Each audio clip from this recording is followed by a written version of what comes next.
రెడ్డి గారికి మరి ఎన్నో కూటమి అభ్యర్థి సోదరుడు ఎమ్మెల్యేగా మనందరి కృషి వల్ల విజయం సాధించిన సోదరుడు వాల్మీకి పార్థసారథి డాక్టర్ గారికి, మాజీ ఎమ్మెల్యే సోదరుడు ప్రకాష్ జైన్ గారికి, జనసేన అంటే కర్నూలు జిల్లాలో మల్లప్ప అంటే జనసేన అనే గుర్తింపు తెచ్చుకున్న సోదరుడు మల్లప్ప గారు, వేదికను అలంకరించిన మున్సిపల్ చైర్మన్ శాంతమ్మ గారు, అదేవిధంగా వేదికను అలంకరించిన సోదరుమణి కృష్ణమ్మ గారు, ఉమ్మి సలీం గారు, మరి బీజేపీ నాయకుడు నాగరాజు గారు, దేవేంద్రప్ప గారు,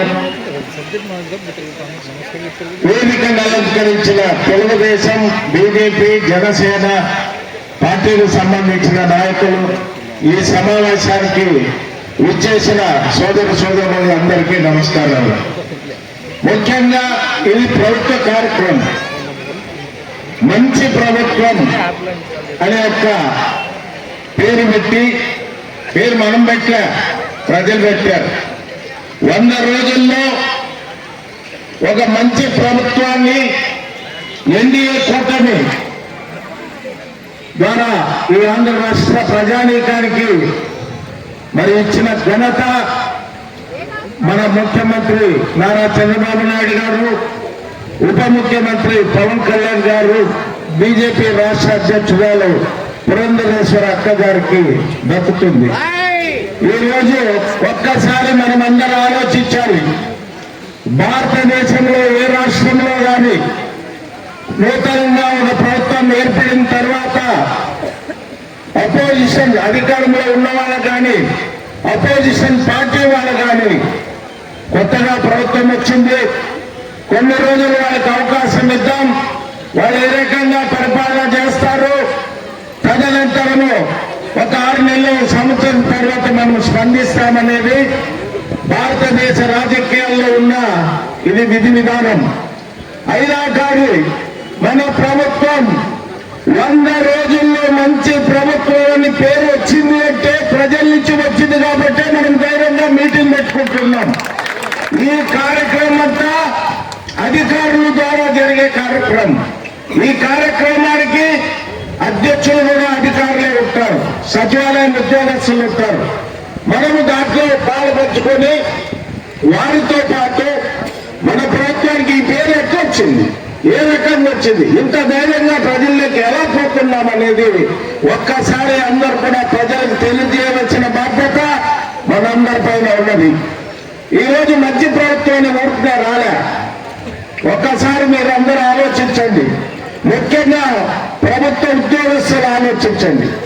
గత 5 సంవత్సరాల్లో ప్రభుత్వ ఉద్యోగస్తులు 1వ తారీఖు జీతం వస్తామో తెలియదు, పెన్షన్ దానికి 1వ తారీఖు పెన్షన్ వస్తామో తెలియదు. మరి మన ప్రభుత్వం వచ్చిన తర్వాత ఈరోజు 1వ తారీఖు అందరూ కూడా ఈ ప్రభుత్వం వచ్చినంత వరకు మాకు 1వ తారీఖు జీతాలు వస్తున్నాయి, 1వ తారీఖు పెన్షన్ వస్తుందని వాళ్ళందరి నోటంలో వచ్చిన మాట ఈ మంచి ప్రభుత్వం.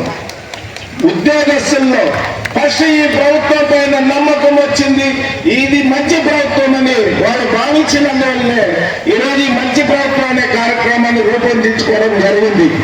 అదేవిధంగా పెన్షన్దారులు ఉన్నారు. మనం 2019 ఎన్నికలప్పుడు మనము చెప్పాం, అపోజిషన్ పార్టీ అప్పుడున్న వైకాపా పార్టీ కూడా చెప్పారు, మేము ఎన్నికలు వచ్చిన వెంటనే 3000 పెన్షన్ చేస్తామన్నాం. మనం అప్పుడు 2000 ఇచ్చాం.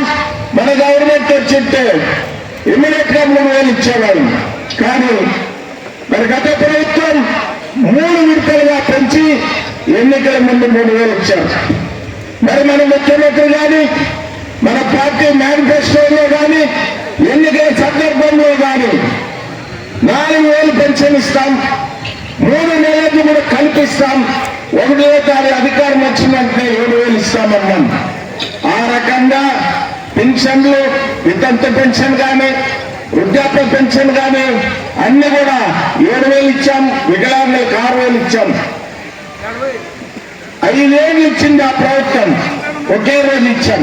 ఆ రోజు 7,000 తీసుకున్న వాళ్ళ ఆనందం వర్ణనాతీతం, ఎంతో సంతోషపడారు.